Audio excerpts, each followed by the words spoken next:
Hello and welcome back to the KCC channel. I'm Rob and I hope you are having a wonderful day today. Today we have a special video for you. This is 1 hour and 38 minutes of HOAs and Karens. Before we start, if you're new here, make sure to hit that subscribe button or else a Karen is gonna move in next door and make your life a living heck. This story comes to us from Also Not the Mama. HOA wants me to join, so I do. Just not how they expected. Let's jump right in. So this story is about a property I own but rent out. This may sound strange, but I don't think I could afford to live there these days. It's become somewhat exclusive. I guess this could also go in pro-revenge. I've used dollars here because it's what most people reading this will relate to. This doesn't take place in the US, and I've given an approximate dollar value for local currency. This is going to be very long. Background: a million years ago, my property was part of a large farm. I bought it about 30 years ago, long after the farm was broken up, but before there was any development near it. The piece of land I got was near the back entrance that joined into a dirt road that ran past. The more expensive plots were near the tarred road in the front.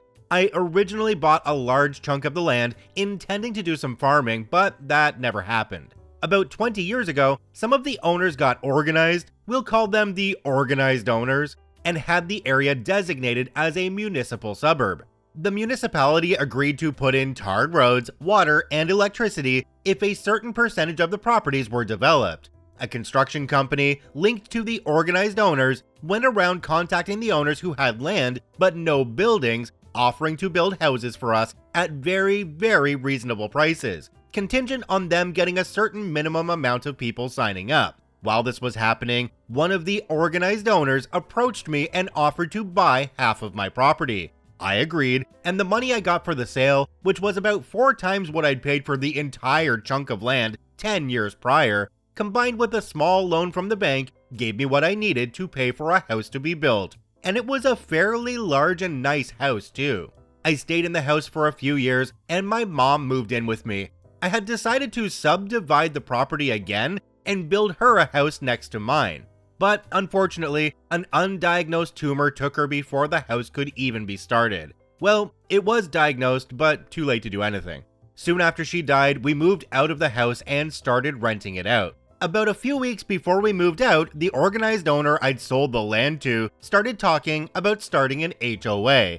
I wasn't interested and left soon after. About 2 years later, the neighbor organized owner contacted me. There were 2 roads entering the area these days. The original tarred road that was near where the farmhouse had been and was entered from a fairly busy main road, and my dirt road back entrance, which was now a tarred entrance from a wide but not very busy municipal road. The HOA was trying to get the old farm road blocked off to improve security and decrease through traffic, and wanted the road next to my property to be the main and only entrance to the HOA community, and they were pressuring me to join.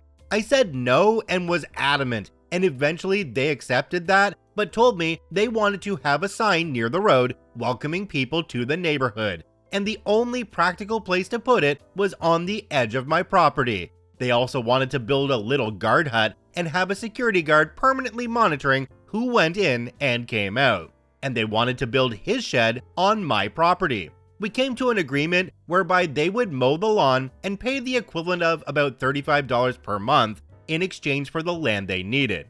I was very happy with this arrangement since the property was fairly large, and it didn't really cost them anything since they already had a full-time gardening service servicing the HOA.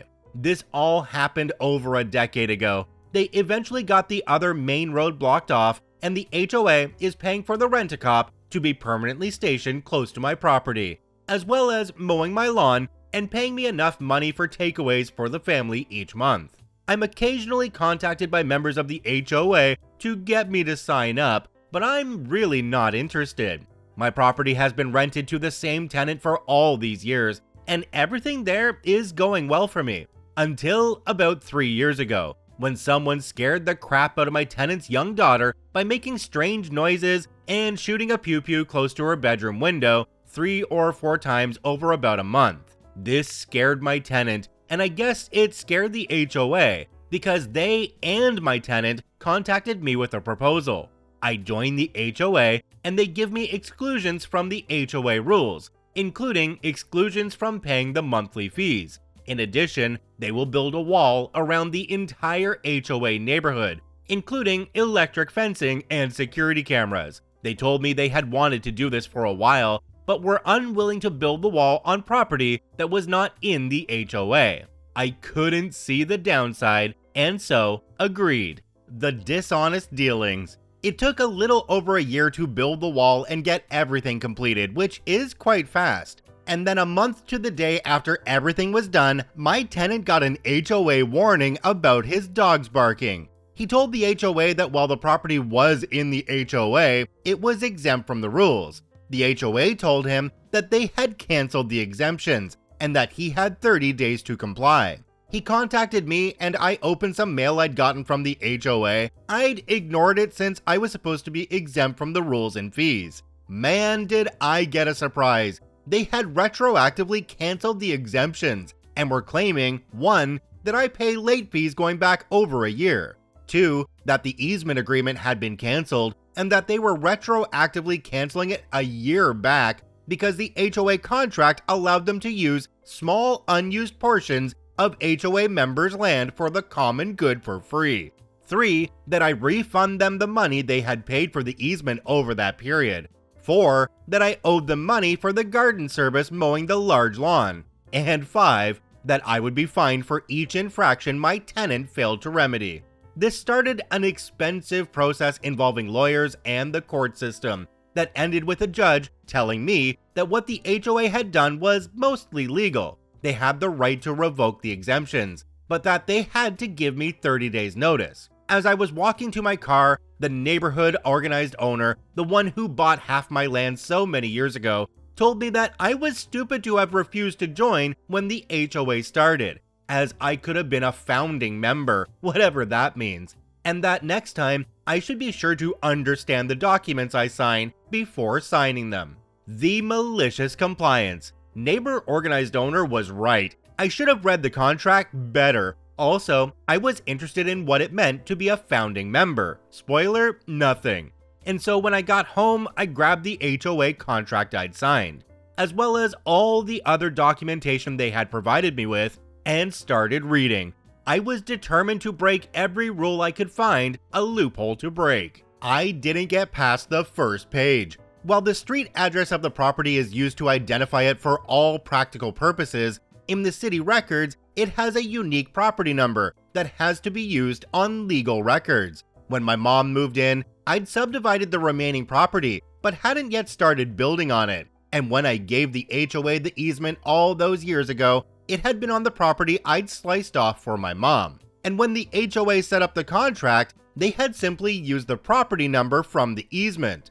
The next afternoon, the neighbor organized owner delivered and had me sign for 2 documents, one telling me that my exemptions would expire in 30 days, and one letting me know that the easement would no longer be required after 30 days. I think he was being a bit malicious here because I lived about an hour away from the property and he drove out himself. The revenge. Exactly 30 days to the hour after the HOA had given me the 30 days notice, I knocked on the neighbor organized owner's door. Did I mention he was the president of the HOA? And had him sign for 2 documents. The first was that I planned to build a house on my HOA property, which confused him. And the second notice was that they had 30 days to remove from the property the guard shed, the parts of the electric boom that were on my property, as well as the sign. He tried to engage me, but I ignored him, climbed into my car, and drove off. Early the next morning, I got a call from the HOA lawyer, who explained to me that their junk would be staying on my property since it was in an unused part of my land. I explained that I was building a house there, and that the land would not be unused anymore. I could hear the smirk as he told me that building a second house to be spiteful would not be accepted by the courts. I sure hope he could hear the smirk in my voice when I told him that the property in question did not have a house and was, in fact, barely large enough for a house to be built and would not be large enough for any extraneous buildings. I then told him to go look up the property in question and call me back. I had sliced off just enough to be legal, which was just enough to build a small house. It took them just under 5 days to get back to me. Their lawyer told me that the terms of the easement meant that I could not cancel without their permission. So I emailed him a photo of the document they sent to me canceling the easement. That afternoon, neighbor organized owner invited me to lunch, his treat, to discuss the problem. I said no thanks. He extended the offer again 2 days later, and again I said no thanks. Others of the original organized owners contacted me to try to talk. Some sounded aggressive, some sounded sympathetic. I said no thanks to each of them. Eventually, the lawyer phoned and asked if we could come to some sort of arrangement. I asked what he had in mind, and he told me that he was prepared to discuss exclusions in exchange for access to my property. So I said no thanks, and please don't call me again. About 9 days before their 30 days was up, I got a call from a different lawyer. He said he wanted to negotiate a surrender. His words, not mine. I agreed to meet him at his office the next day. I'd already had documents drawn up, and the meeting was as simple as me giving him the documents and him reading them over. My new easement offer, 1, included everything offered by the old easement offer. 2, I changed the line mow the lawn to get the property to HOA standards and keep it there, since it was now in the HOA. 3, it would cost them about $500 per month instead of $35. This amount would increase with inflation. The previous contract didn't include that bit. 4, when canceled, for whatever reason, the HOA would have to pay me a cancellation fee of around $7,500. 5, the contract automatically terminated 30 days after A, any disciplinary action was taken against me, my tenant, or the property. B, any complaints were levied by the HOA against the property. And C, any legal action was taken against the property by anyone in the HOA. 6, that lawyer who had offered to negotiate surrender would be allowed to mediate any disputes between us at HOA's expense. And that 7, the HOA would pay all my legal fees if any legal action was taken against me. I deliberately left some insane things in there so that I could appear to concede some points or be negotiated down when the HOA got indignant about the points I actually cared about. The lawyer didn't look happy. He said that my proposal sounded unfair, but that he'd have the HOA president look at them. I reminded him that in 8 days, I'd be setting a group of men armed with sledgehammers and anger management issues loose on whatever of theirs was still on my property. That evening, I got an irate call from the HOA president. He told me he was never going to sign the new contract. I said, okay. He then told me I was charging too much per month, and that it should be at the same rate as the previous contract. I pointed out that when I signed the previous contract, the area was under development, and there was at least one other road leading in and out, but that now there was only mine. And besides, mine was now developed with everything they needed. He told me that I was forcing them to sign a document they didn't want to sign. I told him that he was free to not sign it. He whined about everything he could think of, and then eventually told me I'd be hearing from his lawyer. The next morning, surrender lawyer called to ask if I'd be willing to come to their offices to sign the contract. I agreed. When I got there that afternoon, I learned that surrender lawyer was not a lawyer, but a paralegal. He handed me the contract and asked me to sign it. He laughed when I told him I'd have to read through it first to make sure nothing was changed, and mumbled something that sounded like, "I'm sure you would."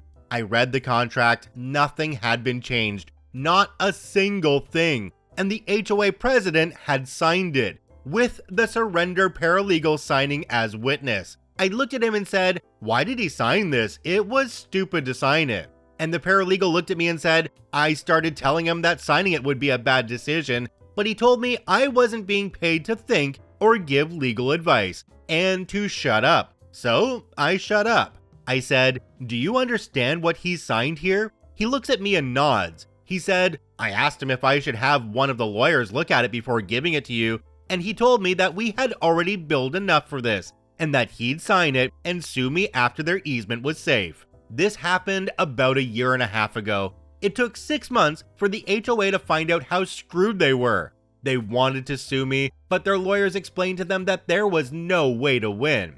Even if the court sided with them, all they would get is the easement contract voided, and they did not think that the courts would side with them. The lawyers were adamant about one thing: the HOA could not live with the HOA pays my legal fees if legal action was taken against me, since it didn't limit the people taking legal action against me to the HOA. As worded, the HOA would be forced to pay for my legal fees if anyone took legal action against me. They argued that the courts would probably not enforce that, since the context of the agreement was to do with the HOA.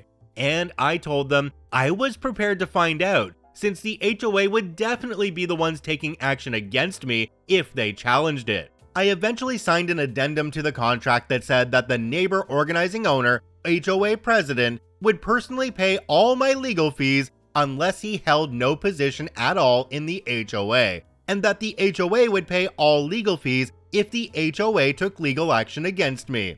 He resigned from the HOA at the end of that meeting. I politely told him in front of everyone that he should not sign documents unless he understands what he's signing. He didn't look pleased.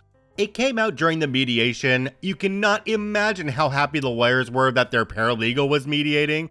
That without the ability to control access to the HOA neighborhood through the security boom partially on my property, the HOA would be in breach of their own articles and would be dissolved.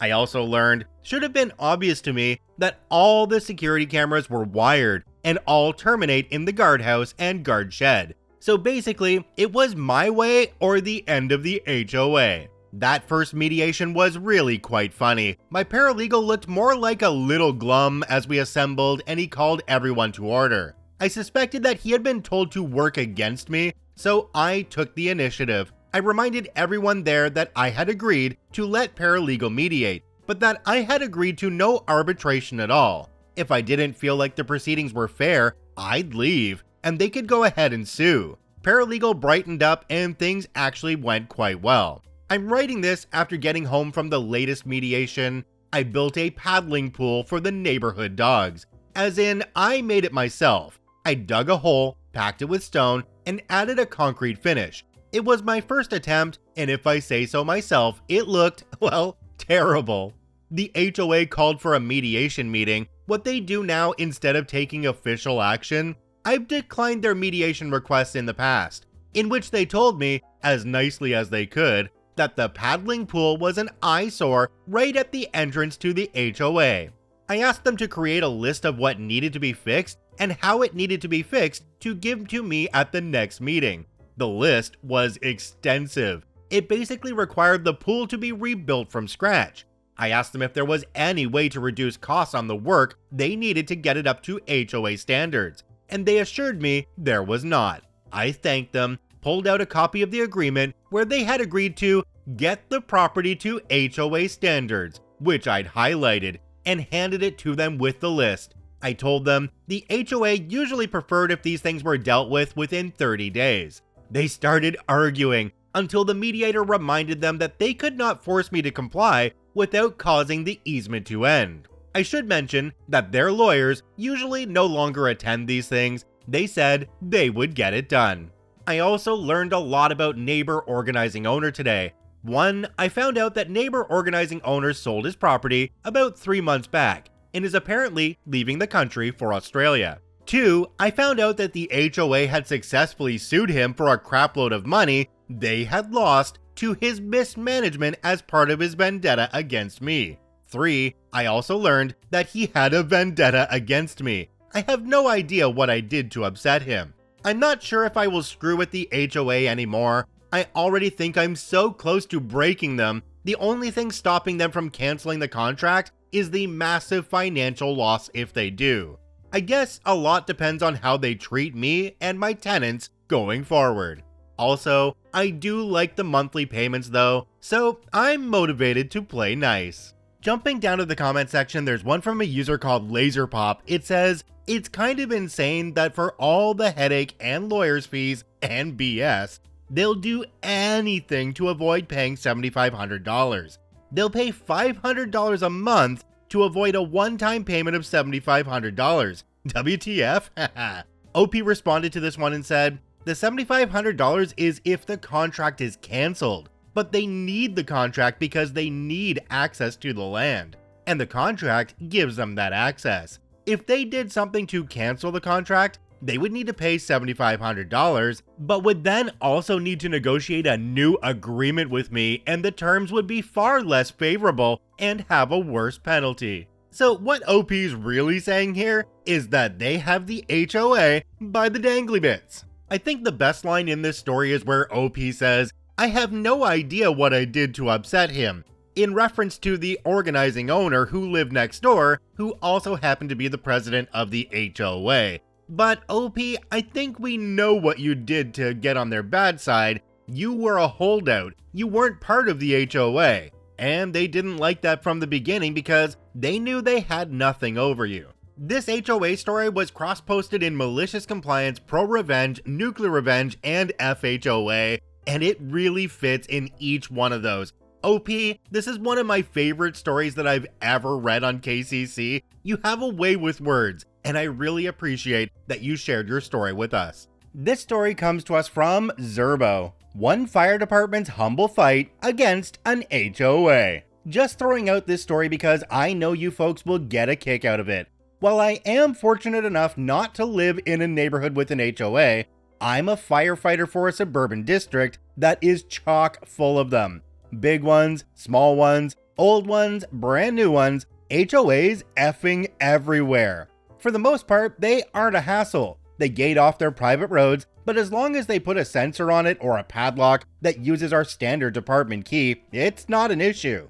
Enter the Views. The Views are condos built in the late 70s, and as far as I can tell, the only view they have is of a freeway on-ramp and some eucalyptus trees.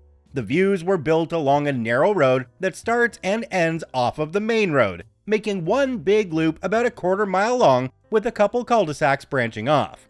It's important to note that the driveways for each end of the loop are about 30 feet apart off of the same road. The Views have a lot of older residents, so we're there semi-frequently for medical aids, people smoking out their kitchens when they forget about the food they left on the stove, and even the occasional structure fire. Responding there is annoying because they build speed bumps about every 25 feet along this loop. So once you're in the Views, you're not getting anywhere fast. Annoying, but it's a private road, so they can technically build as many speed bumps as they want. Enter the chain. About a third of the way along the loop from the first driveway, there is a chain across the road, padlocked to a steel pole on one side. It's a generic master brand lock to which we do not have a key. Why is it there? What does it do? Why would anyone build something like that? The answer to all three of those questions is, who the F knows? The chain has been in place as long as I've been working at this department, and no one can tell me exactly why it's still a thing. Phone calls to the HOA regarding the chain went unanswered and unreturned. The problem with the chain is its location. If we're responding to an address that's closer to the first driveway, but just past the chain, we would have to go the long way around to get there. The operative word here is would. When COVID was really ramping up in early 2020, we were at the Views a lot, sometimes 2 or 3 times a shift. Approaching from the main road, we always take the first driveway, because F taking the long way. Someone called 911, we're gonna get there quickly. That's what we're paid to do. So when the address came up on the other side of the chain, it was unanimously decided that we take the path of least resistance. Enter the bolt cutters. Every time we needed to get to an address past the chain, I would hop out of the engine, grab the bolt cutters, and snip a link. Chain goes down, engine and ambulance go through. Simple solution. After about a week of this and many mysteriously replaced chains, the enigma of the chain was finally revealed. One night, as I have a hapless link firmly in the grasp of my bolt cutters, I hear a shrill shriek. Stop! A middle-aged woman comes speed walking out of the condo right next to the chain. I'm the HOA president. That's there for a reason. I want to hear all about that reason, but we're here for a response, and the clock is ticking. Snap! Another link is broken. The chain falls slack, and onward we go. We resolve that we'll stop by her unit after we clear the call to let her know what a nuisance the chain is, and that something needs to be done about it. This course of action was ultimately unnecessary, as HOA president took it upon herself to huff and puff after us as we drove away, and came speed walking up again as we pulled up to the response address. I went inside with the ambulance crew, but I could hear her shrieking at my captain outside. We wrap up the call, get the patient loaded into the ambulance, and she's still going off on him. What it basically boiled down to was that she took it upon herself to install the chain because she didn't want people using the road as a thoroughfare. The reasoning behind this is an utter mystery to a rational mind because it's a loop that begins and ends on the same road, 30 feet apart. No one is using the views as a thoroughfare. The chain got installed where it is because that's where her condo is. She demands that we just go the long way for addresses past the chain. We explain that it hinders response time. She does not accept this. It takes my captain asking her that if her unit was on fire and we were responding from the other direction down the main road, would she want us to take an extra minute going the long way or just cut the chain and get to her unit faster?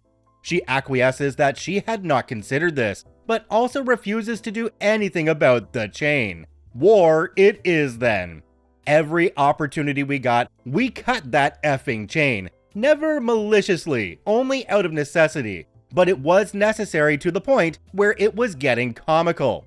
A pile of snap chain links lay discarded in the gutter. She made numerous attempts at peace. What if we just notified her when we needed it unlocked? Yeah, no.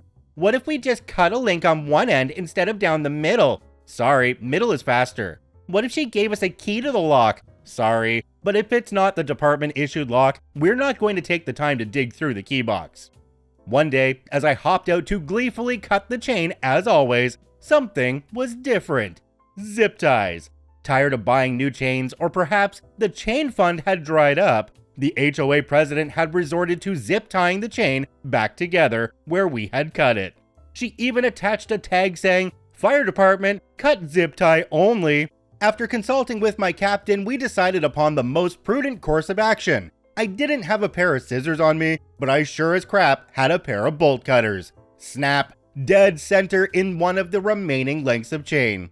And so it went as the chain got gradually shorter and shorter and became more zip tie than chain. Despite her rushing out of her condo when the engine pulled up to the chain, we were always faster with the bolt cutters. The chain has been fully replaced a couple more times, and the same cycle has ensued, until one day last week when everything changed. Enter the gate.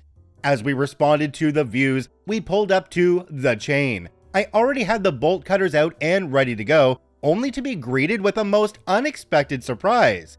Where the chain had once stretched across the road, impotent in the face of our departmental onslaught, now loomed a two-armed swinging gate. A beefy one too. They definitely assessed some new HOA fees to pay for this beast. On cue, out came HOA president. This time, she said nothing, only crossed her arms in defiance and looked on with a smirk. I assessed this new obstacle for a second. Too thick to ram through, plus that would damage the engine. Tubular steel mounted on a concrete anchored post, so no just lifting the gate off the hinge.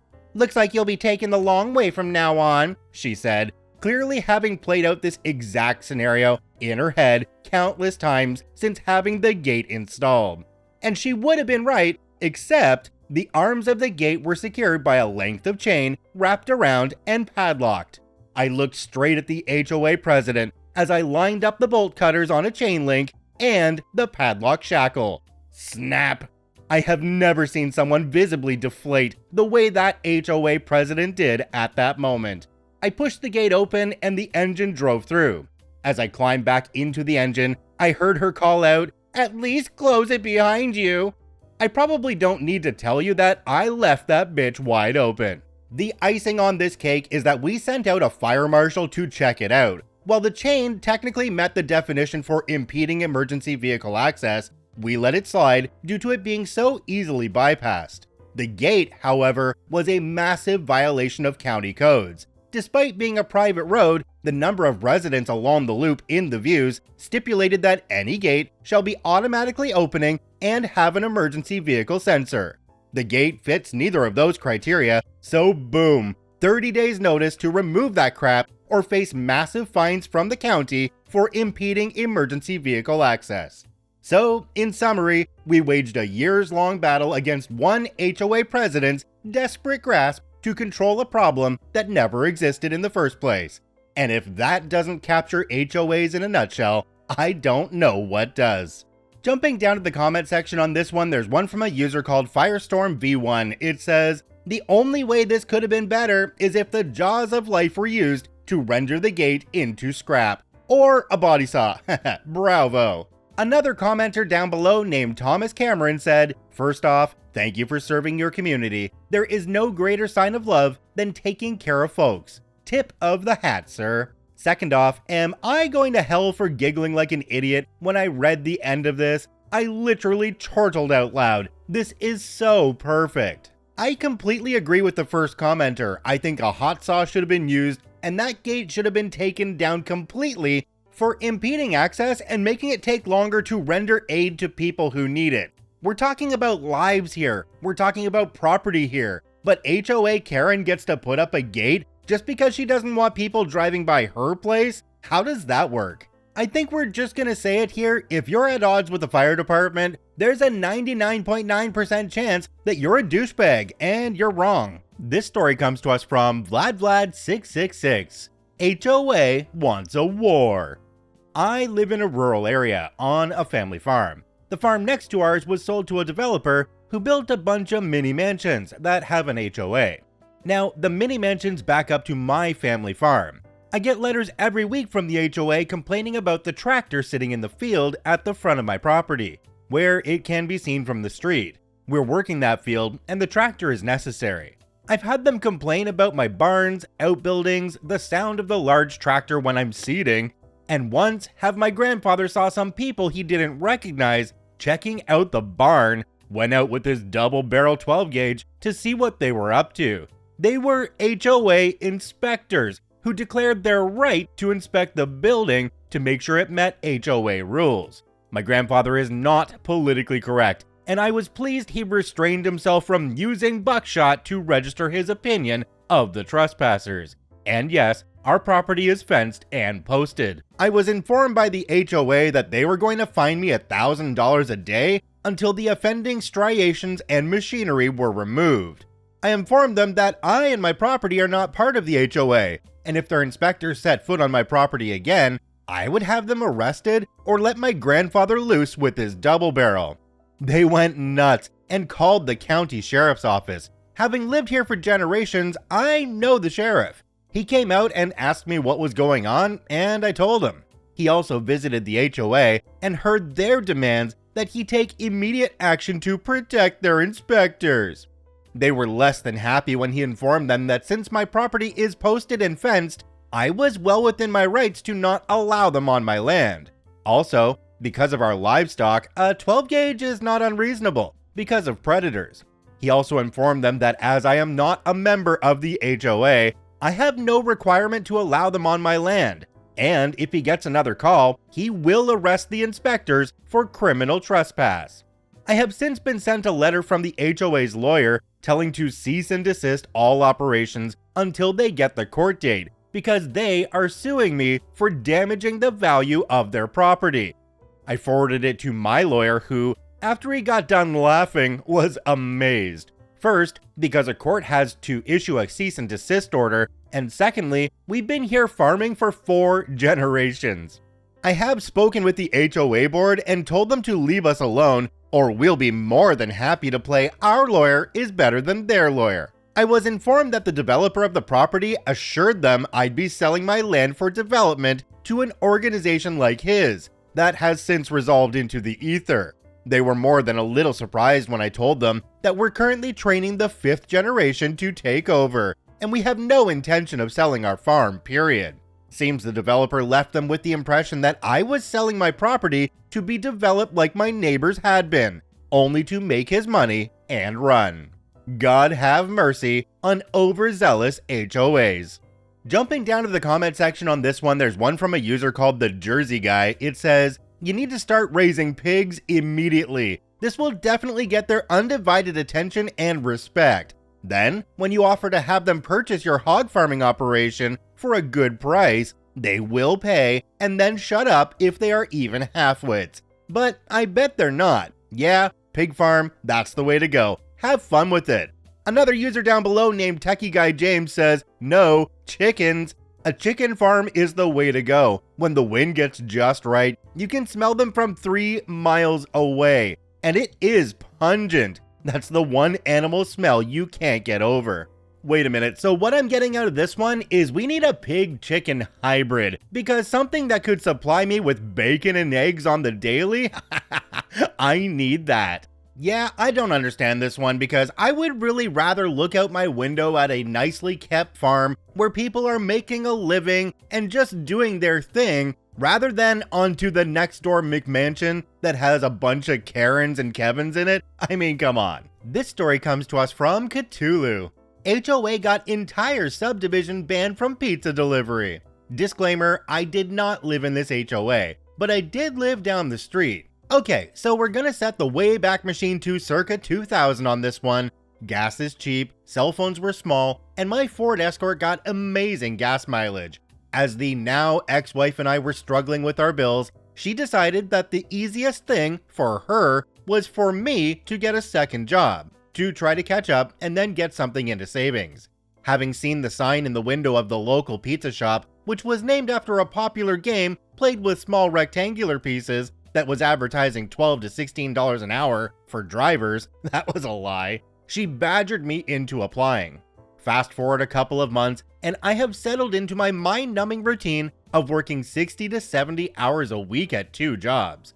On this particular day, I was scheduled to work on Saturday, which was hit or miss for tips. You see, our delivery area was very nouveau riche, combined with scattered groups of Florida rednecks. You would have a gated community with McMansions and BMWs right next to a trailer park. Oddly enough, the smaller the house and cheaper the car, the bigger the tip, which factors into the story. On this particular Saturday, a local HOA was throwing a pizza party for the residents. I think they were celebrating the last house being sold, or moving the HOA from the developer to the board, or something.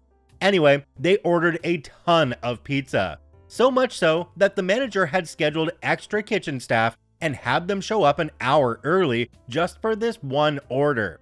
He even gave them a discount on the pizza since they ordered so much. There were so many pies that it took myself and another driver 2 trips apiece to deliver it all. When we got the last boxes of pizza delivered, the manager wrote a check for the total, couple $100 in change, rounded up to the next dollar for our tip. So I left and went back to the store. The manager asked me how much of a tip that I got, to which I replied 87 cents. He didn't believe me, so I showed him the check. He then asked me if I was messing with him and if they had given me a cash tip. Nope. He went off. He walked over to the phone, called the manager of the HOA, cussed her out for not tipping his drivers after he had discounted the order and scheduled extra staff just for her order, and told her that he was entering that entire subdivision into the computer as "do not deliver." He then hung up, opened the cash register, and gave each of us a $20 bill for a tip. To this day, I have no idea if any of the residents were ever able to order from that store. Jumping down to the comment section on this one, there's one from a user called Aero Maestro. It says, I get that the HOA is framed as the baddies here, but tipping is effing stupid. Also, you've been successfully conditioned to blame the customer for your employer not paying you more.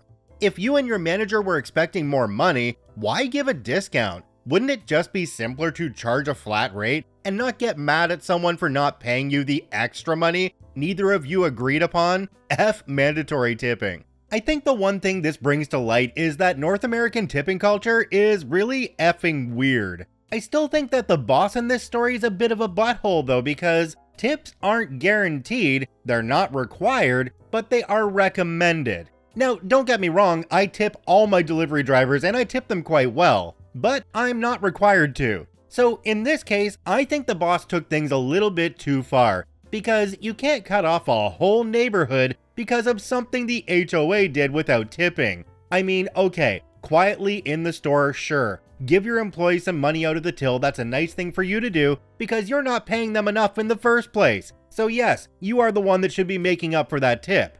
Alright, in the comment section down below, let me know what you think. What is tipping culture where you live? Do you have it? Do you not have it? How much do you generally tip? And if somebody doesn't tip, who is that on? That person? Or the employer who's not paying their employees enough in the first place? Comment down below and let me know. This story comes to us from HICCTL, How to Get Rid of an HOA.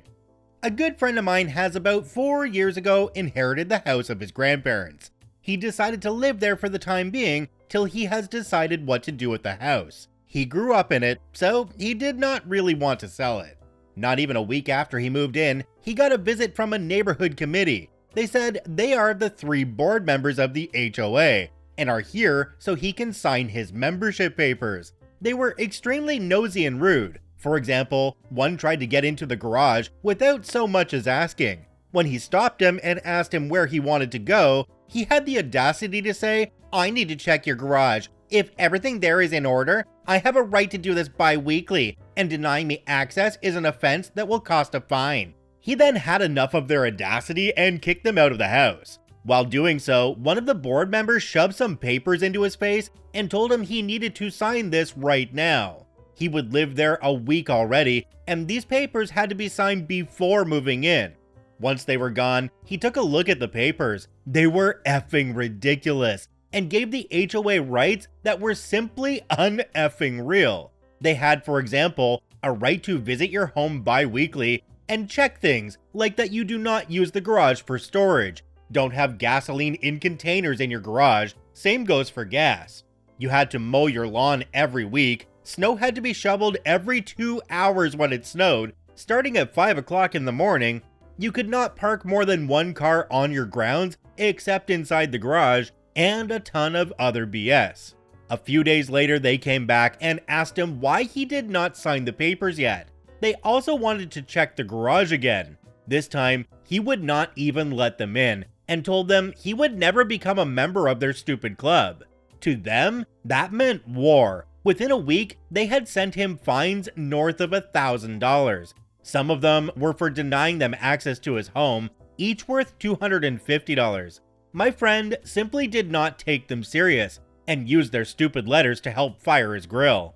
Then came the day where they went extremely too far. He came back and one of the board members had broken into his garage, stood in it, and was writing things down on his notepad. But that was not even the worst part. He had 2 wonderful oak trees in the front of his house. They had been planted by his great-grandparents when they were newlyweds and moved into the house. The HOA was in the process of taking them down.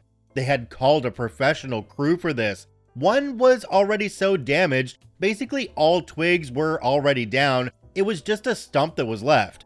The other one they had just started with. He effing lost it. He told the tree crew to stop right the F now and explained to them that he was the owner and what they did was highly illegal. They had no idea, since the board member claimed these trees were in violation of the rules, since supposedly too many leaves went to the neighbor's garden. He had told them that there was no legal reason to put them down, but the board member claimed I had given my okay, because the trees were in violation of the rules of the HOA. He looked it up later. They actually had a bylaw that if a garden produces more than 1 40-liter sack of leaves within 2 weeks, the garden owner needs to take down the offending trees within 2 weeks. He told them he would overlook them trespassing if they would be witnesses in court for him. Then he called the cops on the board members for trespassing, breaking and entering. They actually had used a bolt cutter to get into the garage. He had it always closed with a big effing bike lock after they had tried to get in twice before. The trial must have been glorious. Not only did they have to repay him for the lock and the tree, which was worth a crap ton of money, north of $50,000 if I remember right, plus damages for the second tree. He had a professional tree person look after it, so all the damage healed properly, which alone cost nearly $1,000. But these idiots actually thought the trial would have been unfair and tried to fight it, which probably cost them an additional $10,000 to $15,000 in lawyers and court costs. All in all, this trial must have cost them over $120,000. Then he went to civil court and sued them for emotional damage. He told them how much these trees meant to him since his great-grandparents had planted them with seeds from the home country. He really laid it on as thick as he could. Plus, he felt threatened by the HOA and can hardly sleep because he always fears they try to get into his house. The court actually bought it and gave him $500,000 plus the cost for his state-of-the-art alarm system so he can feel safe again in his own home. So put all together, he cost the HOA nearly $750,000. They had to file for bankruptcy and get a person to check the books so my friend would get his money. The best is for last. The mediator found out that these three pricks had been defrauding the HOA for well over 10 years and were giving out as many fines as they possibly could so they could use it to bolster their income. All three had to sell their houses so they could pay out my friend. Now, he is for most people one of the favorite people living there, and he constantly gets invited over for grilling and whatnot. You see, most people never wanted the HOA in the first place, but the board member practically forced them to sign the contract, claiming it would not be optional, and if they did not sign before moving in, it would be a $500 fine. Only 6 of the over 50 members actually wanted this HOA, and people think they did get part of the action as reward for spying out their neighbors to find violations. Jumping down to the comment section on this one, there's one from a deleted account. It says, "God, I effing hate HOAs. How did they even start to get away with all this stuff? Not that they got away this time, but how many people did they F over before then?" OP responded to this comment and said, "Because you basically sign away your rights when you become a member. Plus, many things they do are actually illegal, especially the fines, how high they are, and getting them without a warning before for ridiculous crap, or even crap that is not your fault. But only a few people go to court over a $200 fine, since just an hour with a good lawyer costs already so much." And OP, this is where you are completely right. Most people won't fight a fine that isn't really worth fighting, because they would spend a lot more on the lawyer than the fine itself. And that allows HOAs like this to get away with what they're doing. Basically, if there's no consequences to their actions of giving out fines that really shouldn't be given out, they're just going to keep on doing it because they know they can get away with it. One thing to remember though is that if you go after an HOA like this because they've been giving you fines that are not legitimate and you win, you will likely get your court costs paid by the HOA, plus any damages owed to you in the process as well. As always though, I'm not a lawyer, this is not legal advice, so make sure you consult with a lawyer if you have a problem with an HOA. This story comes to us from a deleted account. HOA vandalizes father's truck, gets immediate justice. I originally posted this on r/malicious compliance, but they removed it for some reason. As far as I know, it didn't violate any rules. Please note, I'm not complaining about the HOA, and this is merely a story of what happened to my father and I when I was living there. I'll paste it below. This happened a few years back. Our HOA has always been known to be sneaky and to flat out give false accusations on homeowners, especially in this day with security cameras, and we can pretty easily spot out who the investigators are. Most recently, a homeowner was told she was supposed to get approval before she started reshingling her roof. The thing is, her roof hasn't been reshingled in 10 years, and she had no plans to do it, things like that. Call it just a mistake, call it malicious. Well, a few years ago, we had our time to shine. It was a simple morning. I was still temporarily living with my father at the time. Well, one morning, we decided to go out to get groceries, when we found that his pickup truck had been smashed into. Nothing was taken, it was just smashed into. In fact, I still have pictures from that day just before the cops arrived. Ooh. Oh. Cops arrive, they do some investigating, and found that a rock inside the truck was from a house down the street. Unfortunately, they couldn't get them to admit to the crime, nor could they prove it was even them. Understandable, criminals will grab things that they find, but it was suspicious. The rock, I should say, was a special kind of rock that no one else in the neighborhood had. Some round polish type, very unique. After this incident, I installed a security camera on his house. Well, not 2 days later, we get an HOA violation for a vehicle eyesore that needs to be removed. Just 2 days later. I'm confused how such a letter could have been written up so fast, but I started to suspect foul play. One day, we were home and had a knock at the door. The HOA actually called a code inspection officer. The week hadn't even been over yet, so the parts to fix the truck weren't delivered yet. We weren't paying expedited shipping for damages we didn't cause. And the truck was so old, insurance would probably just total it. The truck is sentimental to him, so he wasn't going to get rid of it. It still ran great. Code inspection tells my father that vehicles which do not run need to be removed. They both stop talking and take a second, and both almost say at the same time, "Don't I know you?" Turns out the code inspection officer went to the same church as my father, and they knew each other. This isn't the malicious compliance yet. We are only just beginning. The officer tells my father if he can show the truck starts, he's going to write it up as being in code. My father starts the truck just fine, as the engine isn't damaged. He tells him to go on with his day and to have a good one. At this point, we are furious because we're starting to suspect the HOA may have did this, as there's no way they could have possibly known so fast. Unfortunately, our turn of the street had no neighbors with security cameras until I installed one on our house, so it caught nothing specific to our incident.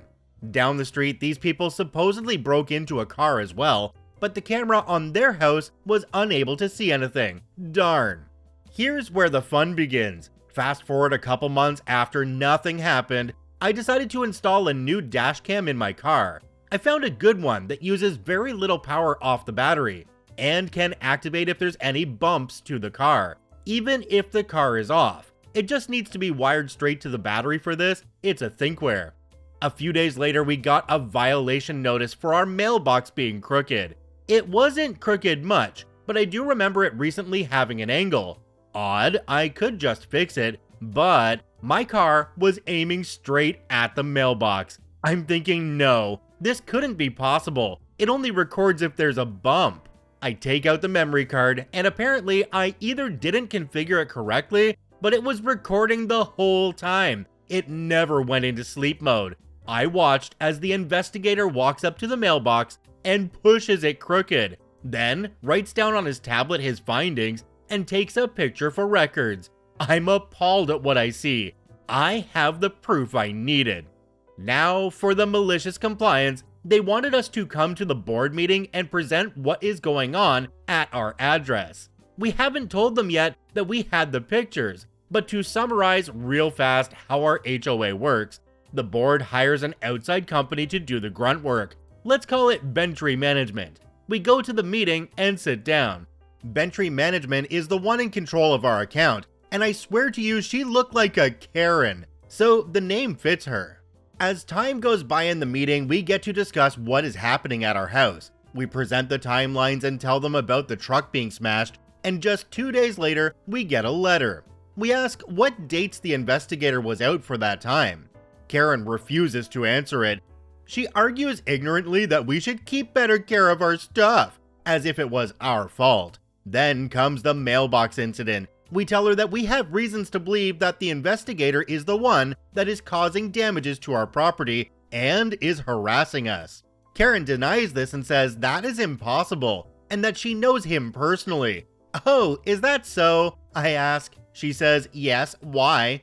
I then pull out my laptop out of my book bag that I had been hiding, open it up to the video file already loaded, and show it to the entire board. "Enter Exhibit A," I said out loud, and played the video. Karen's face is bright red. She says that is not her investigator. I then also pulled out the letter about the mailbox, which was complete with date. It matches the cooked on timestamp on the video. She still tries to claim it's not them. "No, it's a coincidence, I'm sorry, but you have a vandal, and it's not us." "It's not? I let the video play, knowing she's falling into a pit hard right now. As the man walks toward my car, you can plain as day see Bentry Management on his shirt.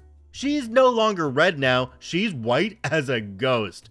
The board looks over at her and asks what she has to say about this. Karen is silent and has nothing except a few noises, which I assume was her brain trying to comprehend what just happened.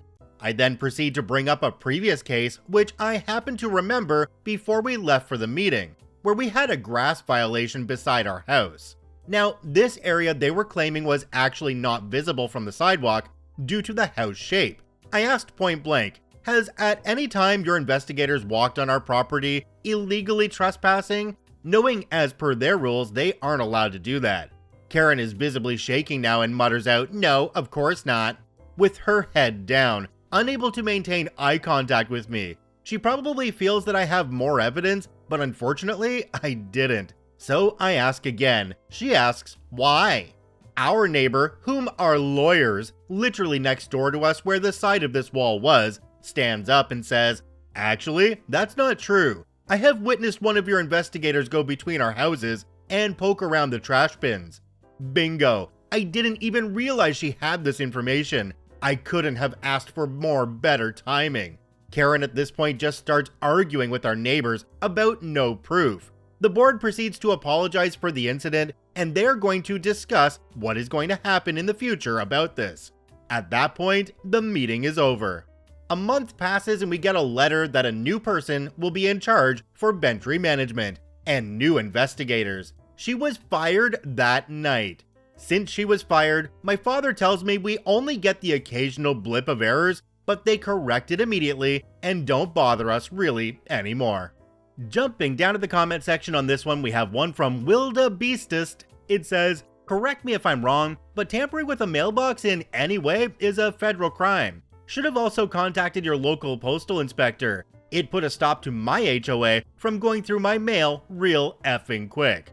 Yes, OP, you are correct on that one, because tampering with anybody's mail, including just opening their mailbox without authorization, is a federal crime. I feel like you could have done more in this case. You could have had that quote-unquote inspector federally charged for tampering with your mailbox. Then we need to look at why were they doing this to you in the first place? And I think it's because that company was collecting a fee from the HOA for every violation that they reported. So I'm assuming that OP's property wouldn't be the only one that inspector was hitting. They were out there creating fees for themselves. There's a lot more illegal activity going on here than I think OP might have realized. This story with update comes to us from Booger Pick and Spaz. Father and mother died, and a lawyer is saying their property joins an HOA after their death. Details: State, Connecticut. My father moved into a rural area in 1980. A few years after I was born, and soon came my sisters. They stayed there ever since. We grew up, etc., etc.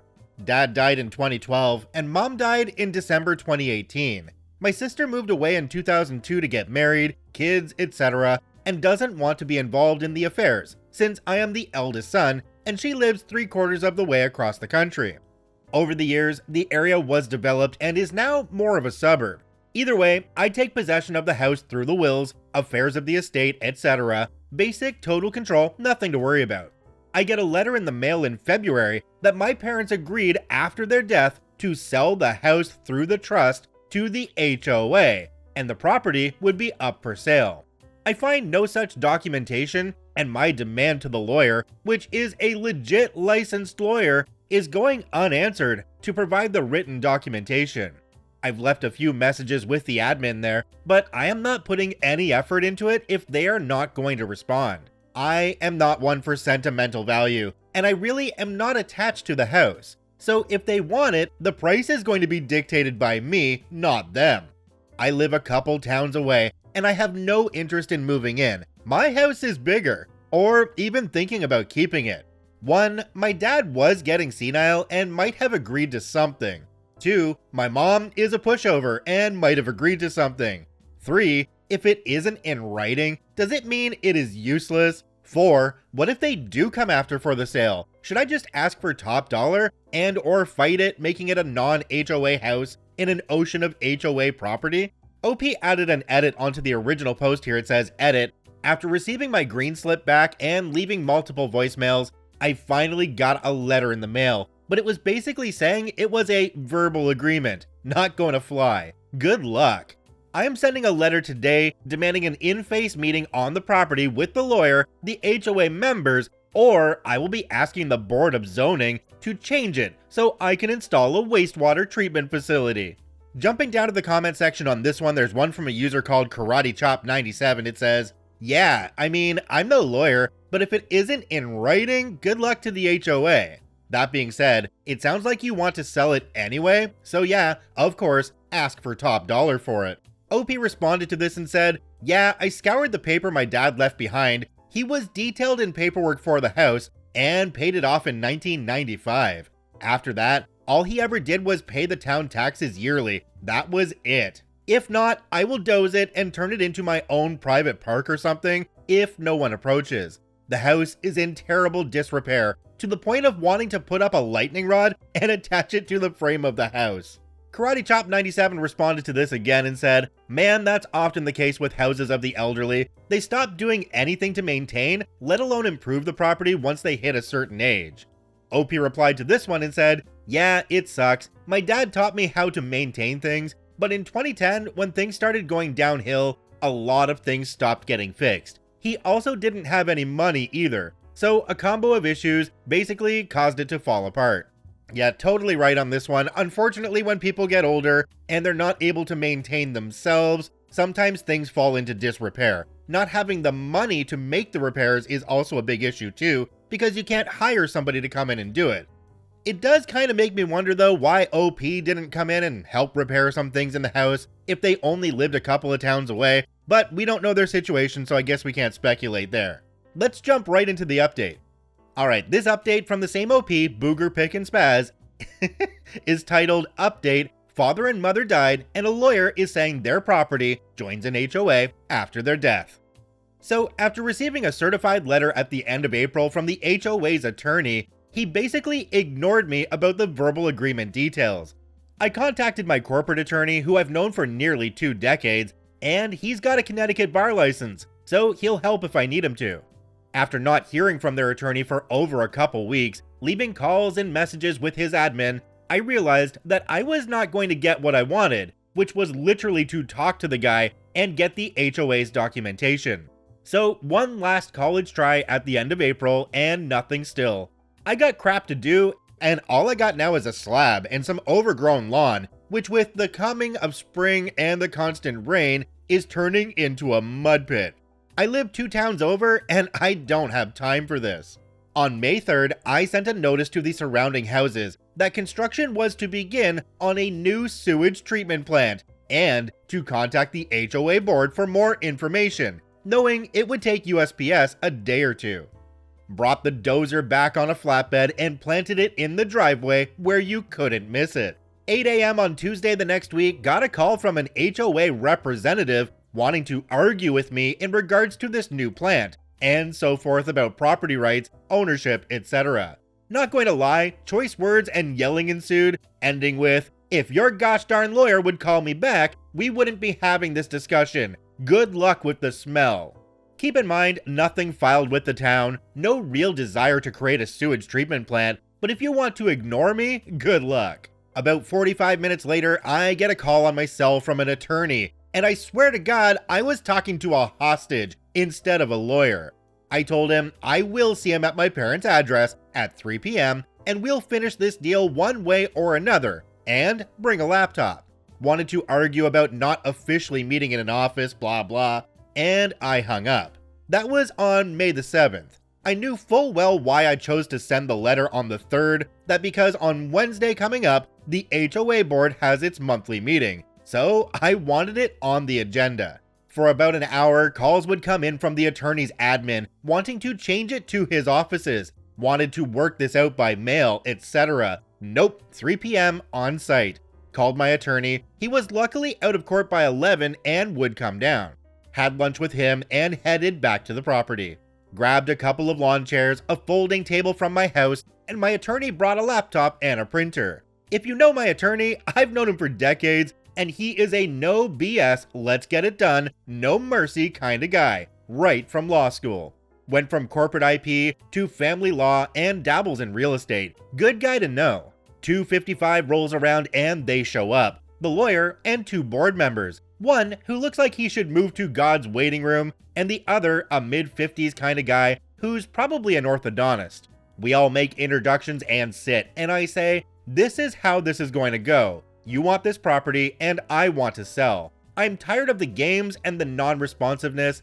In the next 15 minutes, you're going to buy this property pending approval by the HOA board majority, and you can do whatever you want with this place. You'll own it free and clear. The orthodontist speaks and attempts to say, as conveyed to us by past board members, that your father advised us that the property would automatically be transferred to the HOA upon your parents' death. He actually sounded articulate and with some authority. I like him.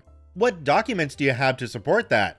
Nothing, just witnesses. Goes into a discussion on how it was told to them by board members and that their unresponsiveness was because they thought they were in the clear and no reason to work with me because it was all legal, blah blah, and they were going to get the property by some court decree shortly. I look over to my attorney and he looks back. Well, fortunately for you, that's at least 50% true. You'll get this property, but it's not free. Brass tacks, here's the dollar amount. You pay all closing costs and you have my signature the minute you have approval. We'll facilitate the documents and the routing wire information. The eyes of the crypt keeper and the ortho went wide and he said, that's a lot of money. We'll have to bring it to the board to vote, but I am unsure. Good enough for me. We have some preliminary documents and an official letter to present.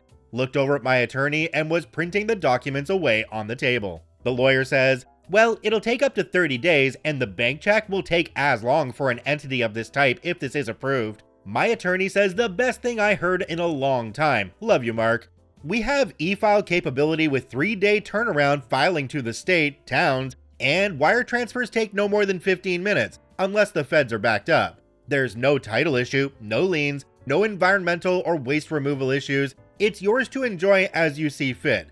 I'll be available right after the HOA meeting to file the docs and Tuesday to receive the transfer. That's why he gets paid. He hands over the documents, standard P&S with the amount just typed in, with our cover letter for the board. I grab the ortho's business card. Apparently, he's a school admin. The other guy is a retired electrician, and the attorney as well. Well, the board meeting went well. I was told by a resident that it was a lot of arguing about not having documentation, wanting to actually challenge my ownership of the estate property in court, and eventually the amount. Yeah, I asked a lot, but then again, they could have countered and didn't. It was not a good meeting, but in the end, it was approved. Apparently, another lawyer who was a resident basically told them they had no standing, and I could do whatever I wanted with it, with or without the board's approval. I don't know if the HOA lawyer was there. My lawyer dropped by 10:15 p.m. at a Pub 99, and I signed the documents for the final P&S, and we had beers as he filed online. He said I would get a copy in a week and would file paper copies with the town, but the deal is done when the money is transferred. Today, 8:15 a.m., got a message that the HOA initiated a wire transfer, and around 8:45, got confirmation of receipt of funds. My parents bought the place in December 1980 for $28,500. It served us well, and I flipped it for nearly 27 times that. It was a good home, but you have to move on. It'll be built or turned into a park or something, but alas, it's over and done with. Most of it is going to my kids' college and technical school tuition, and the rest to my sister for her kids. Thanks, Dad. Jumping down to the comment section on this one, there's one from a user called Accent Fiend. It says, I'm sorry about your dad and your mom, but the dad being more recent. And I'm glad you stuck it to the HOA. I work in real estate and I always yell at my friends if they say they're looking into a property with an HOA. Alright, let me tell you, in the next town over, there is a water treatment plant right on the waterfront of the town. And if the wind is going the right way, the whole south end of that town smells absolutely rancid. If I lived in an HOA, I would not want a water treatment plant coming in next to my expensive house. I can see why the HOA ended up spending so much to get that property. OP, you got a really good deal there. This story comes to us from My HOA Sucks Throwaway. HOA messed up big time. Okay, so where to begin? I have been in a battle with my HOA for months. This whole mess started when I suspected a board member of receiving kickbacks on jobs. I and a few homeowners set up a sting operation. A family friend is a licensed contractor and put in a bid for work. The president invited him over, and during the conversation, the president bluntly said any job approval requires a 10% overbid deposit if you want the work. He did record on his phone, but because we're in a two-party consent state, it couldn't be used. We have sent numerous requests for financial records and have been stonewalled for months. The owner of the property management company is in on the scam as well. I and 5 other concerned homeowners have been stonewalled time and time again. We finally banded together, got a lawyer, and of course, COVID hits and the courts are closed. So 3 weeks ago, I had a major operation affecting my ability to walk. I am wheelchair bound temporarily. I submitted a request for an accommodation of a ramp I would pay for. These are individual houses and would have zero encumbrance on any other homeowner in the community. HOA, of course, denies the request. Reason? Homeowner has not proven they are disabled. A note from the surgeon was sent over. Denied. Reason? HOA called doctor's office. Doctor does not exist. Homeowner is making false claims. You can't make this crap up, right? So I say F it and put the ramp up. Board member decides to put brick pavers in front of the ramp with caution tape on it and a note saying unapproved. Lawyer reached out to board one last time before filing and accidentally got a reply meant for the other board members. I'm going to effing get him. He's lying and just trying to be a pain in our butt. Let's just keep denying the request. We're the mother effing board. We set the rules and what we say goes. Judge grants an injunction and they are trespassed from my property. I sort of forgot about the whole thing. Board has been leaving me alone until today when 2 board members came banging on my door, telling me they're going to hurt me. Thanks Ring for recording it all, yelling how they will make me permanently crippled. So turns out the community's insurance company refused to pay the legal bills. They were also not indemnified because it was done with malice. The 2 board members are on the hook for almost $9,000 in legal fees plus $35,000 in punitive damages. Apologies for formatting and the rant, I'm still a bit loopy from the meds. F these sorry loser no life nosy mother effers. Jumping down to the comment section on this one, there's one from a user called Irishly Rucked. It says, make sure to file for an order of protection or a restraining order against those 2, and probably the rest of the board as well. Get those recordings to your lawyer ASAP.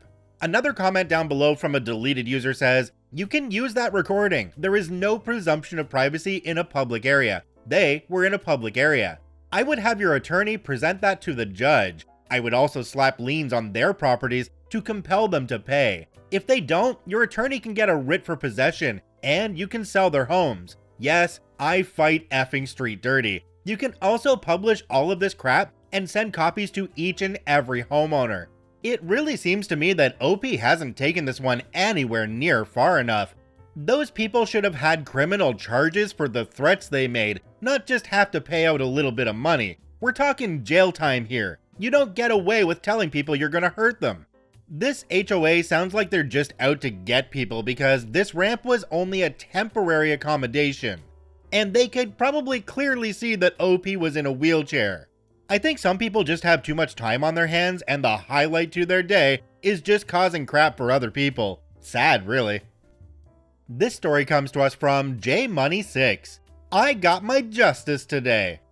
To set the stage, I just turned 30. I have a good job, spend my money wisely, save, and invest. I grew up dirt poor and had nothing handed to me in life. Late 20s, the software company I had been at went public, and I cashed out and moved back home to Florida. With nothing to do, I started investing in rental properties with a good friend of mine. This started about a year ago with the president of an HOA where I purchased 2 condos. This is a man in his late 60s, thinks he is the second coming of Jesus. From the get-go, he made comments about being young and buying houses, why my parents weren't co-signing, or must be nice to have a trust fund.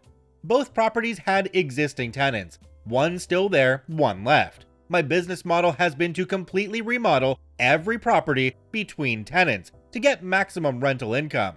Construction was hell. Literally everything was a problem. Dumpsters smelled, contractors leaving at 5:05 p.m., being accused of not pulling permits, you name it, the HOA president tried to meddle his way in. I submitted 6 rental applications, all got denied. I was never given a reason, but the board was happy to cash my application fees. I got my company's attorney involved. It took 6 months and many wasted days in a courtroom, but we finally got the books. I had a family friend go through them and found some inconsistencies. I'll save the long story, but many thousands of dollars and hundreds of wasted hours, this idiot and his 2 crony board members were stealing from the bank account. He was writing fake invoices to his own company. My magician attorney was able to get text logs of them discussing blocking my apps. Mainly, they wanted me to dump the property so they could buy it. Now to the justice, Woody. We won a sizable judgment against him personally. The HOA's E&O insurance subrogated him, and today he put his house up for sale, the house he had been living in for 30 years. To throw salt on the wound, I did put in an offer for 65% of what he's asking, though I doubt I'll get a response.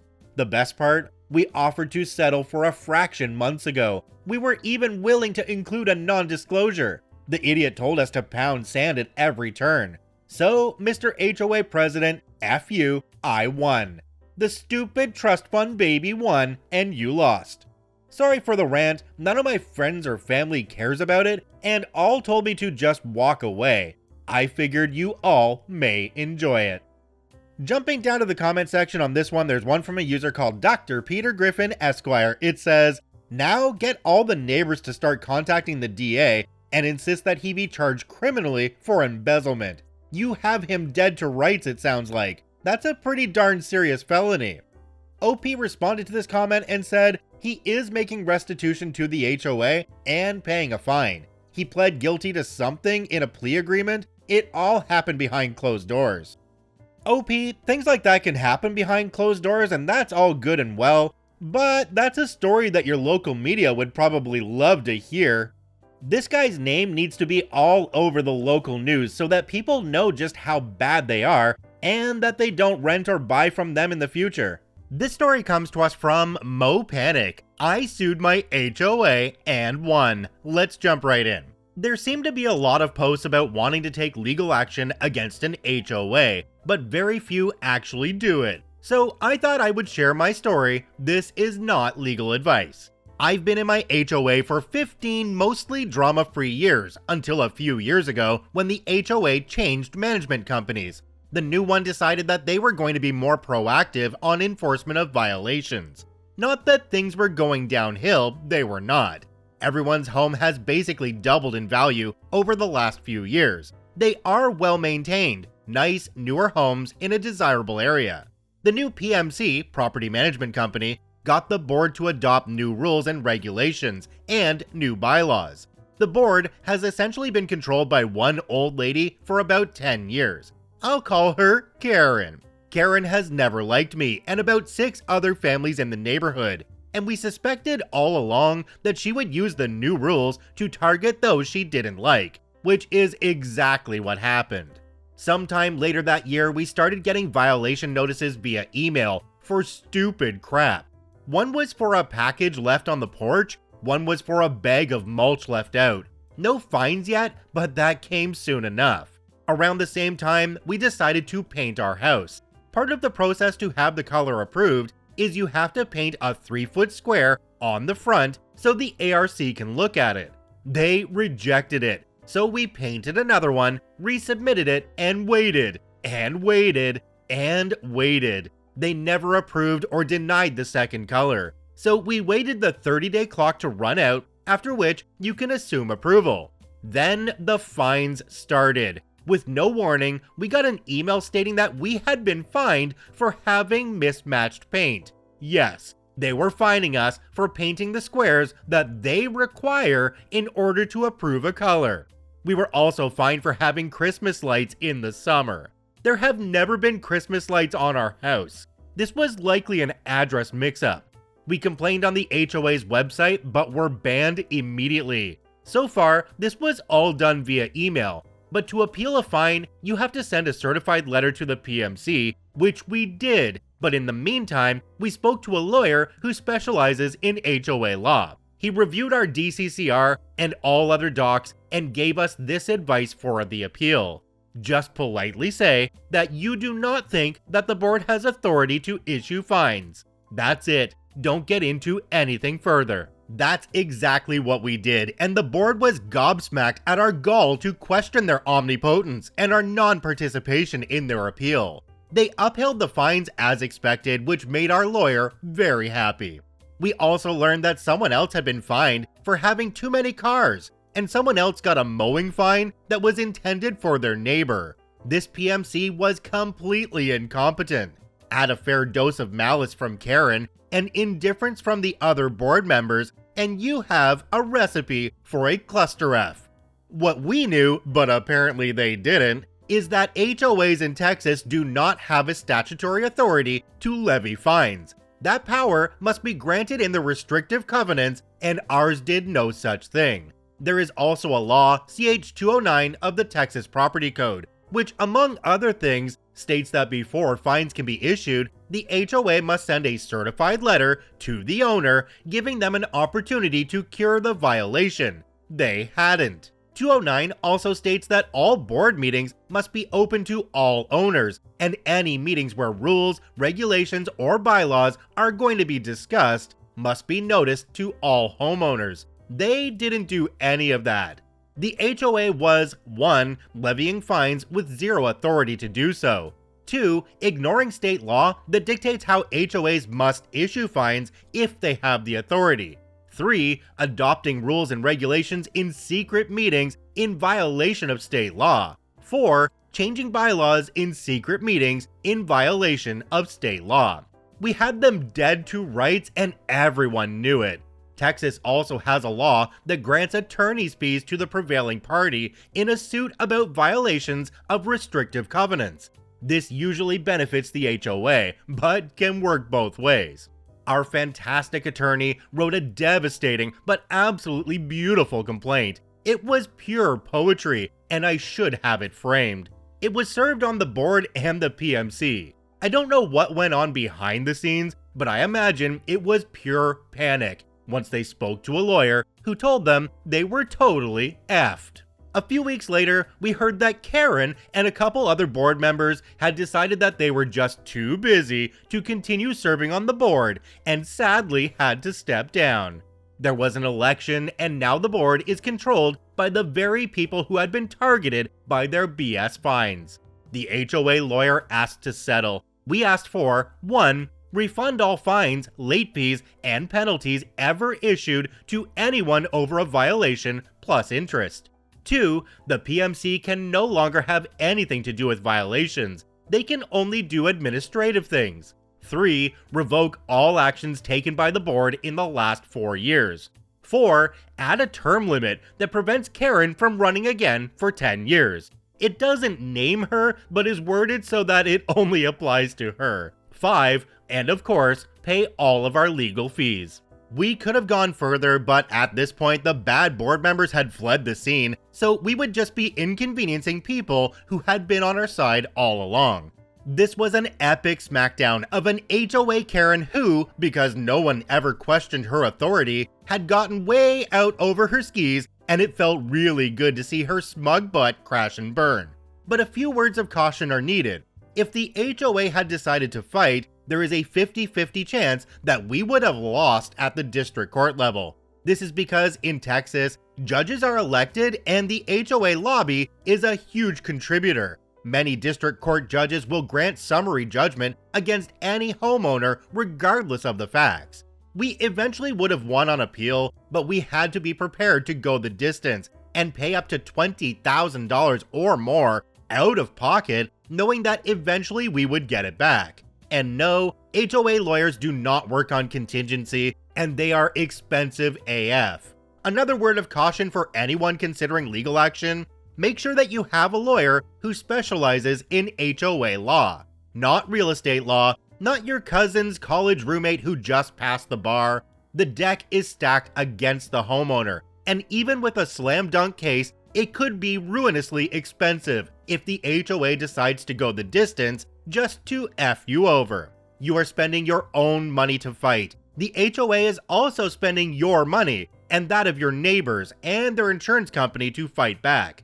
A large HOA could spend $100,000 plus and make you do the same just to make an example out of you. You need a lawyer who has done exactly this before and knows HOA law inside and out.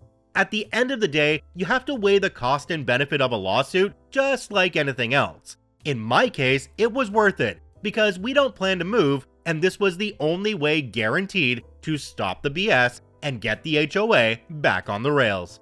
Jumping down to the comment section on this one, there's one from a user called Breakfast Beers. It says, there are a surprisingly high number of HOAs that do not have the authority to fine owners, or that the authority to fine defines a specific amount that is decades old. At the end of the day, the CC&Rs must have fining authority in them, and if there is a fine amount, it cannot be exceeded.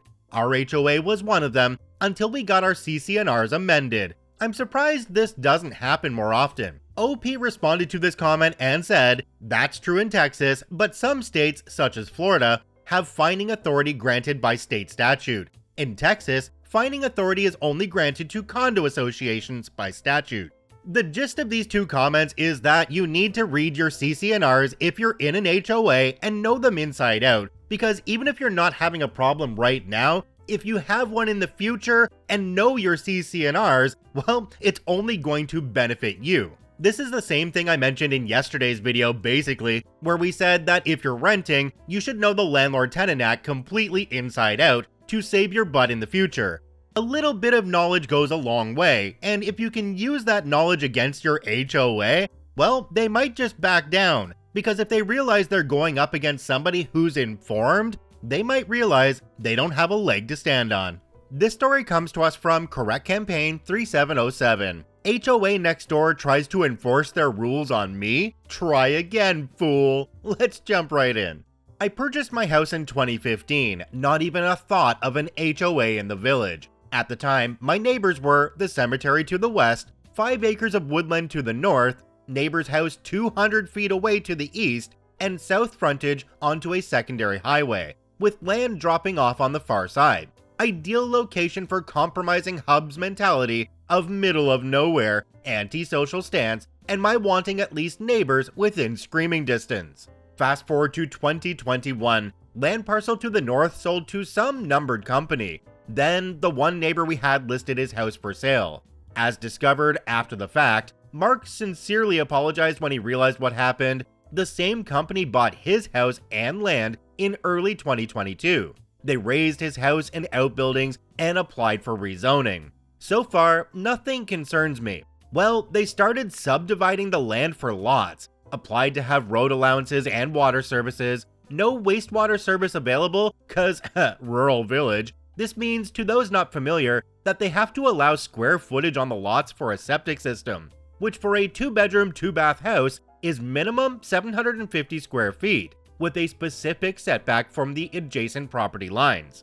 Also, the township I live has no requirements for fence permits, just height rules for the front line of the house, 4 feet, versus backyard, 6 feet, and you may not install the fence over the property line. And, unless agreed upon in writing prior to fence installation, it may not be installed on the property line, with the adjoining neighbor being responsible for cost and/or maintenance. Well, so far I have been given notice of 1. Variance application to have the 2 houses planned next to me to have their septic beds closer to my property line than township bylaw allows. 2. Legal notice to allow fencing to be built on the property line, with half the linear cost be assigned to 123 ABC Drive, my address.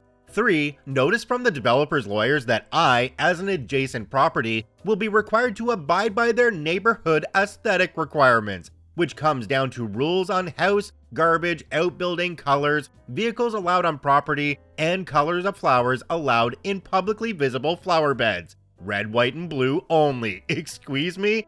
I live in Canada. Red and white maybe, but blue? Yeah, right. Try again. I bought this house without deed restrictions. My name is Karen. I am the original 1967 version. My mother had a premonition about the bewitch I would grow up to be. Bring it on. OP added an update down below. It says, update, township council meetings are on the 15th of each month. Last night, I attended, as this was when the variance application for the development next door was to be discussed and decided on. Sat through 2 very boring hours of other township business when it came to the developer's turn to explain why they needed the variance. It came down to because the septic beds would need to be raised due to water table heights. Moving the septics further back on the lots would allow additional flat area between the houses and the septic beds so that future homeowners would have more room to install things like an above-ground swimming pool. For those not familiar, putting a swimming pool on a septic bed is a bad thing. First question council asked after the developer went through their arguments, any objections to this variance request? I stood, voiced my objections. These are quarter-acre lots. It's not a space issue, and wanting more room for toys is not a valid reason for a variance for an item that could have environmental impact on my property. Variance denied. Jumping down to the comment section on this one, there's one from a user called Rested Development. It says, I would be breaking as many of their neighborhood aesthetic requirements as I can. I would actually take it as a challenge. How about a fence made entirely of old cars buried in the ground so only 4 feet is showing? House painted in military camouflage pattern? Flowers planted to spell out rude words? Okay, I like the way this commenter thinks, but part of me here is also thinking, if OP had this property long before this association came in, wouldn't they be grandfathered and not under their rules? So basically, they could do whatever they wanted on their property. I really don't see how they could force them to be under those rules if they've been there for a very, very long time. Now, I'm sure some of you guys have a lot more experience with HOAs than I do, because I'm up in Canada, and honestly, I can't think of one that's anywhere nearby. So if you have any ideas on this, comment down below and let me know, because I'm clueless. This story comes to us from The Synoptics. HOA wants me to change my driveway of the model home. Let's jump right in. Came home from work to a letter from my HOA. It was noted on a recent inspection of the community that you are storing artificial turn in your driveway. Upon receipt of this notice, please take the time to remove this from the common area. No, that was not a typo from me. They want us to remove the artificial turn we are storing somewhere on our driveway. I surmise they are implying we need to remove a little strip of artificial grass that was a design accent from the builder of my house, Lennar. We're only 2 years in as first owners of this house. Basically, everyone here is a first owner in the 50-plus home neighborhood built in 2019. Yeah, my house was also the model home. We didn't change anything in the front yard. There's no way the inspector who lives in our neighborhood forgot he or she used my house as a discussion point of whether they should buy their own home. Just all around incompetence. While the HOA can legally amend the bylaws to not allow artificial grass for new renovations, they want me to renovate the design that was used to sell every house in the neighborhood with my own money. Talk about immoral. Pretty sure they can't do that. I wrote a very polite email stating that, while I don't object changing my driveway, as I don't even like the artificial turf, thanks to neighborhood dogs peeing on it on walks, they will need to finance the remodel, as I'm not spending money to change something I bought that existed before the HOA did. OP added an update down below. It says, update, the HOA rep responded to the email with one sentence, saying they're going to close the case and that they were sorry for the misunderstanding. They thought we were storing artificial turf in the driveway. What a waste of time. I'm a bit relieved it didn't require more conflict to resolve this, as I'm sure many of you would have liked a longer story. My wife and I think the HOA, or at least one of the inspectors, were just trying to see how much influence they could push. There's no logical explanation where anyone could have mistaken installed artificial grass as if it was on a Home Depot shelf. I surmise they wanted to see if we were pushovers who would avoid conflict at any cost, and change it to the way they wanted without questioning them. I don't know what other explanation there would be. Jumping down to the comment section for this one, there's one from a user called Princess Bride 1987. It says, many parts of the US are going through a massive drought for years now, and it's finally catching up to us. And your HOA wants you to not use artificial grass? Going even further than that one, if I were OP, I probably would have responded to the HOA and said, well, I have the model home for this area, and that was there when I bought the home. So wouldn't everybody else have to have artificial turf in the middle of their driveway as well? You know, because the model home does, and that's the one everybody looked at when they were deciding to buy in this area in the first place. I mean, come on HOA, you want petty? We can go petty. This story comes to us from Drop Bear Airstrike. What better way to say FHOA than to dissolve it entirely, right? Let's jump right in. So a handful of years back, a family friend used to live in an HOA. One month, the board sent a notice around that they had voted, without any resident input, to update the aesthetics of the neighborhood and required all street-facing walls to be repainted one of the 3 colors that they had chosen. Naturally, the residents were incensed that their dues would be used for what amounted to a demonstration of power and a vanity project. The HOA claimed the move fell under their authority to preserve the upkeep and maintenance of the neighborhood. However, while actually reading the bylaws to see if the board had the authority to enforce such renovations, one of her neighbors noticed that the HOA could be dissolved if the motion was brought, seconded, and approved by some fraction, let's go with 2/3, majority vote of all the residents. Fast forward to the next month, virtually all of the residents attended, which made the board uneasy because meetings were typically only attended by a handful of people who had specific items of interest they wanted to be present for. The whole crowd sat quietly through the agenda, and when it came time to open up the floor for new motions, her neighbor brought the handbook to the podium and said, paraphrasing, I motion to dissolve the HOA under Section X, Subsection Y, Paragraph Z. I second that motion. All in favor? The whole room unanimously, aye. At this point, the board was spluttering, trying to figure out what had just happened. As job done, some of the residents had already started filing out. Apparently, it took a bit of time for neighbor to explain to the secretary the nature of the motion and the fact that the residents far surpassed the quorum and majority necessary for a legitimate vote. The secretary reviewed the handbook and told the chairperson that it was all according to the letter of the bylaws. The chairperson tried to bluster and tell the room that they had to come to order so they could discuss the matter further. Apparently, the neighbor told him something along the lines of, come to order to discuss what? The HOA meeting is over because there is no more HOA. We just dissolved it. I asked family friend if that was it. She said the chairperson ended up sending a letter around telling them that, I recognize you're all very upset, but let's not make rash decisions, and that they could discuss making some changes to the renovation plans. But it was right there on the record. The HOA had been legitimately dissolved, so no one showed up or responded, and eventually the board gave up trying to regain power. This read was awesome, short, sweet, satisfying, and the HOA got dissolved. I love how the HOA tried to say let's not make any rash decisions after they made the rash decision to update the aesthetics. How did they think that was going to go over for them? Oh wait, they weren't thinking, and now they don't exist. Check out all 4 OPs linked in the description down below. I thank you for watching. I hope you have a wonderful day, and we'll see you tomorrow.